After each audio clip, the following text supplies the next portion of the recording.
നിങ്ങൾ ചോദിക്കുമ്പോൾ പ്രകോപിതനാകരുത്. ഉത്തരമുണ്ടെങ്കിൽ പറയാം, അല്ലെങ്കിൽ മിണ്ടാതെ നടന്നു പോവുക. സുരേഷ് ഗോപിക്ക് ഉപരാഷ്ട്രപതിയുടെ നിർദ്ദേശം അല്ലെങ്കിൽ ഉപദേശം എന്ന് പറഞ്ഞുകൊണ്ടാണ് ആ ഒരു വീഡിയോ വന്നിരിക്കുന്നത്. നമുക്കറിയാം സുരേഷ് ഗോപിയുടെ എന്തെങ്കിലും ചോദിച്ചു കഴിഞ്ഞാൽ തെളിവുണ്ടോ, നിങ്ങളുടെ കയ്യിൽ തെളിവുണ്ടോ, ചുമ്മാ ആവശ്യമില്ലാതെ സംസാരിക്കരുത്, നിങ്ങൾ അവൻ്റെ അടുത്ത് പോയി സംസാരിക്കണം, മറ്റവൻ്റെ അടുത്തില്ലേ അവനോട് സംസാരിക്കണം, ഇതെന്റെ കാര്യമല്ല ഷിറ്റ് എന്ന് പറയുന്ന പോലെയാണ് സംസാരിക്കുന്നത്.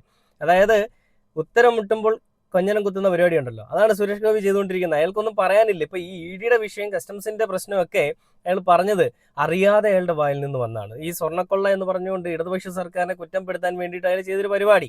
എന്നാൽ അതിൽ കൂടി അയാളുടെ വായിൽ നിന്ന് നമുക്കറിയാം, പലപ്പോഴും പല BJP നേതാക്കന്മാരുടെയൊക്കെ വായിൽ നിന്ന് BJP എന്ന് പറയുന്നൊരു പാർട്ടി വർഗീയ പാർട്ടിയാണോ, അല്ലെ വർഗീയത ഉണ്ടാക്കാൻ ശ്രമിക്കുന്ന ആളുകളുടെ ഒരു പാർട്ടിയാണെന്ന് അവർ തന്നെ അറിയാതെ പറയുന്നുണ്ട്.